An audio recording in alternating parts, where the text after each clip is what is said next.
అమ్మ పుట్టిల్లు మేనమామకు తెలియదా అన్నట్లు చంద్రబాబు రహస్యాలు ఆ పార్టీ నాయకులకు తెలియకుండా ఉంటాయా? ఈ ఎన్నికల తర్వాత ఏం చేయాలనో చంద్రబాబు ఒక పెద్ద ప్లాన్ వేసుకున్నాడట.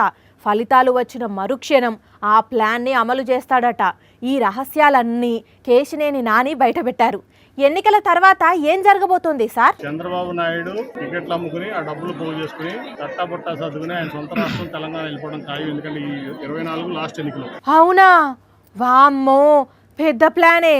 ఇంకెవరు పోతారు సార్ చంద్రబాబుతోని? చంద్రబాబు నాయుడు గారు, ఆయన పనికి మాలిన కొడుకు. పనికి మాలిన కొడుక లోకేషన్ గారు తండ్రి కొడుకులు ఎందుకు బారిపోతారు సార్? కలిసి టికెట్లు అమ్ముకుంటున్నారు. అంటే ఒకరికి తెలియకుండా ఒకరు టికెట్లు అమ్ముకుంటున్నారన్నమాట.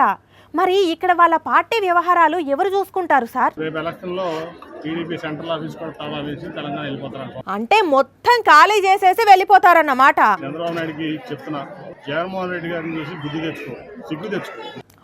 ఎందుకు సార్? చంద్రబాబు ఏం చేశాడని సిగ్గు తెచ్చుకోమంటున్నారు? నువ్వేమో సీట్లు అమ్ముకుంటున్నావు, ఆయనేమో పేదలకు సీట్లు ఇచ్చి పనిచేయండి అంటున్నాడు. మీకెవరు చెప్పారు చంద్రబాబు టికెట్లు అమ్ముకుంటున్నారని? డబ్బులకి టికెట్లు అమ్ముకునే వ్యక్తి చంద్రబాబు నాయుడు అని దేవేంద్ర మహేశ్వర చెప్పాడు. అవునా?